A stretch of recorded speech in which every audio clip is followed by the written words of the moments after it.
Hello, I'm Jessica Osborn. Thank you so much for downloading my one-page plan.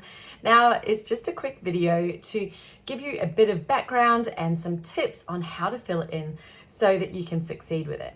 Now, the reason why we have a one-page plan, why did I even create this, is because I spent a lot of my life, 20 years in a corporate career in marketing, creating what was the norm back then in terms of marketing plans. They were long, they had lots of detail in. Every dollar of the budget was factored in and planned out. And what happened was that it was very restrictive. It meant that it was hard to adjust to things that are happening in the world. It was hard to take on new opportunities and make the most of them because it meant going back and changing the plan again and again and again. The amount of time and effort spent on planning and updating plans was just ridiculous. And it just meant that the plan actually became a bit useless because you didn't want to go in there and keep updating it all the time. That was just such a waste of time, having already done that activity. So I just found the plans to be something you create and use, and then it would never be opened again throughout the year, and you'd end up winging it. Now, we all know winging it with no plan is as bad as not having a plan at all, not even making one in the first place, because how do you know that you're going to reach your goals? So what we have here is a simple one-pager that you can print out if you want to, stick up on your wall or create your own version of it, because it is literally so simple you could just redraw it if you want to, and be able to refer to that at any time during the year. Now, what this plan does is it tells you what you need to do, what you need to focus on in order to reach your goals. It also helps you to diagnose whether something is working or not. Like, are you actually hitting the numbers that you need to be hitting? And if not, you know straight away that you're not hitting them. So you can take action, you can adjust, you can pivot if needed. And that is the beauty of this plan.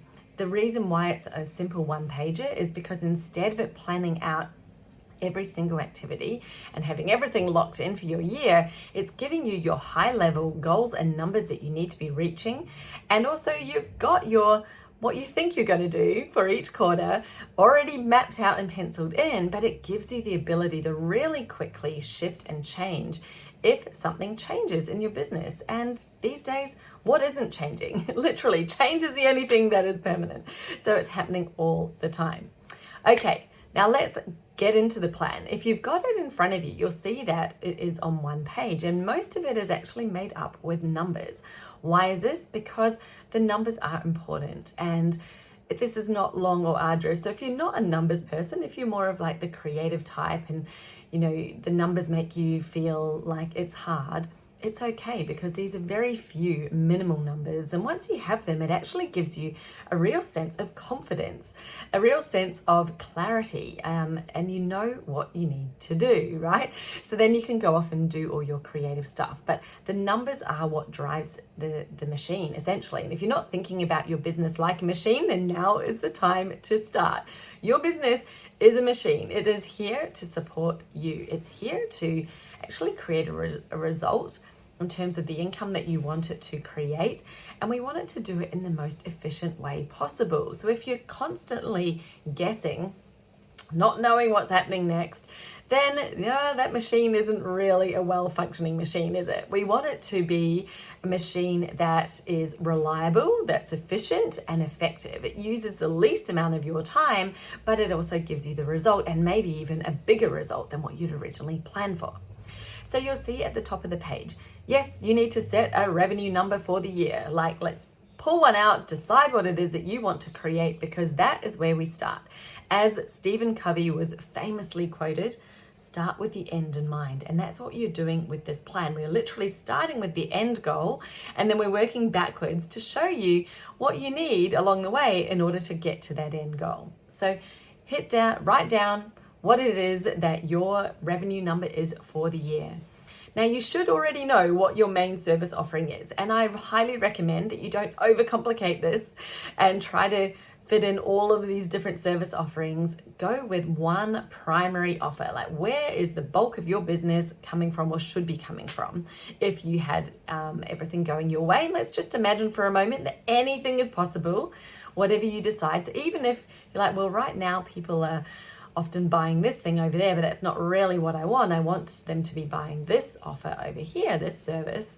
Then that's the one you should be making the plan around. Let's make the plan to achieve the business, the result that you actually want. So forget about what's going on right now. Let's just assume everything is equally successful, everything is possible. Create the plan for what you want, because that's the only way to get what you want at the end of the day. Otherwise, you've made a plan for what you've already got. And then guess what? You're going to keep getting? Yep, the same thing that you already have. So your main service offering, what is the price of it? That's the next thing. Now, very simply, you're just going to divide that. So how many of those do you need to sell in order to reach your goal, your revenue goal for the year? Now you know how many clients you need. Great. Okay, so now we're into the people numbers. So remember, this is over a whole year, so don't get too freaked out by the number, because you have an entire 12 months to bring that in. So you will be breaking it down into 4s when you get later on in the plan. But let's stay at the annual for now, because we want to break this down to the next level. So depending on what you do for your sales activity, maybe you have discovery calls, maybe you host events or live webinars, whatever it might be, which is where you make a pitch and an offer and somebody chooses to sign up. That is your sales system. So you should know, how well does that convert? Like, do you convert 50% of your sales calls? Do you convert 70% of your sales calls? Do you whatever that might be. If it's a live event, how many of the people who attend actually end up signing up? Is it 20%? 15, usually those numbers are a bit lower with events, but you should know your number. And if you don't, go in and look at the last one that you did, figure out how many people came in, how many people attended the call or attended the event, whatever that sales thing was, and how many bought, what percentage is that? And that gives you your percentage conversion. Now you apply that in reverse to know how many leads you need. So in order to get the number of clients that your numbers have already told you on your plan, you now do that percentage conversion in reverse to see how many leads you need. So if you convert 50% of your leads to clients, then you need double the amount of leads to get the number of clients that you need. Does that make sense? Hopefully it does. Very simple maths. Now we're going to do the exact same type of formula to go from leads to the number of people who opt in. So whatever is the previous step, how do they get to that sales, event of yours or sales call? Is it that they've opted into your email list? Is it that they have done something else, maybe visited your podcast? So you need to know, what is the step before that? How do they get to the call? And you're going to put in your percentage conversion of that. So if you've got an opt-in, like people on your list, for example, and then you invite them to the event, you should know what percentage of people on your list actually come to the event. So that's your conversion of your opt-ins. So now you should be able to see, well, how many people do I need to reach in order to get those opt-ins, in order to get the leads?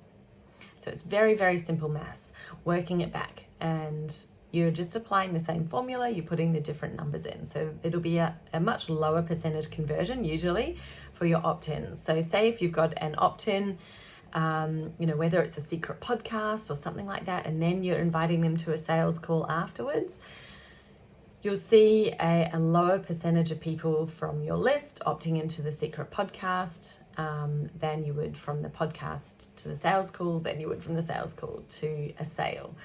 Usually that would be standard. So yes, your percentage number will go down, which means that it will make your other number bigger. So when we're going from clients to leads to opt-ins to traffic, your traffic number will be the largest. So the goal of this exercise is, how many people do I need to reach in order to get the amount of opt-ins I need, in order to get the leads that I need, in order to get the clients that give me the revenue. So do you see how we started with the end in mind, and doing the math backwards now gives you, what is the goal of your marketing plan for the year? How many people do you actually need to reach in order to get that amount of opt-ins? So you also have your targets for each step. You know your reach target, you know your opt-in target. So how many people do you need opting into your list? If it's not working with what you're doing, then you need to change what you're doing there, right? So we need to then change whatever that opt-in is so that you can hit your numbers. How many of them are showing up to the calls? If it's starting to fall below what you've got here on the plan, you know what you need to focus on. Well, maybe I'm not getting the right people on the list. Maybe I could do something in order to help them get to the call. And if they're not converting on the sales call, then you know that there's some work to do in your sales call methodology. How it is you're showing up, what you're saying, the messaging, the offer. Usually by the point they get there, it is about the offer. Your offer is just so important. It's not about, having a sales tactic that's going to get someone to sign up. They're not signing up to something that they don't like. And I cannot stress this enough. This is the major part of the work we do inside Business Jam, is actually getting your offers aligned to your clients so that they're a no-brainer, so that by the time they get on the call, they're saying yes already. They want to sign up with you. If that's not happening right now, then yes, we have a messaging problem probably and an offer problem as well, because they're not signing up to something they don't want. That's nobody does that. So there you have it. Now they're your basic numbers there. We've got on the plan a box to put in, what is your main audience building platform? So where are you going to reach all these people? Like, what is your main place to reach people? You should know what that is. Choose something. I know that you're going to be in more than one place. We all have more than one social media profile. But what is your main one? What is the one that you're choosing to use? Is it a podcast? Is it your YouTube channel? Is it maybe your TikTok account or your Instagram? Whatever it might be. Maybe it's a Facebook group. It doesn't matter. Put it in for you. What is your main audience building platform? You should know what your main opt-in is. Like, have one that is the primary one. You can, of course, have more than one, and they can always help you get the numbers, but you should know what is really the main one that you're focusing on. And then your sales system, again, is something that you should know. Hopefully you've got that. Hopefully this has been easy for you to do. And now at the bottom half of the page, we're just breaking that down into the 4 quarters, because when we're looking at the overall year, it can seem a little bit overwhelming. It can look like a lot to do. But when you break it down and split it across the 4 quarters, it may not be an even split. You might decide, well, quarters 2 and 3 are my big quarters. Quarter 1 and 4 are much smaller because of, whatever, seasonality, maybe what you want to do in terms of you want to dial your business down over Christmas. That is up to you. So you can now design and map it out across your year. What are your targets for each quarter? And you can literally just split it into 4 so that they all add up to the totals that you've got at the top of the page. Right, I can't wait to hear how you've got on. I will be checking in with you on your email. Make sure that you've got my emails. So go into your emails now if you haven't already been there. Check that you have received my emails and that they're coming into your primary inbox. If it went to the spam folder, you can just click, this is not spam, and it'll pop it back into your main inbox, and then you will receive my emails. I'll check back in with you, see how you got on. Can't wait to hear from you, and good luck. Talk soon. Bye.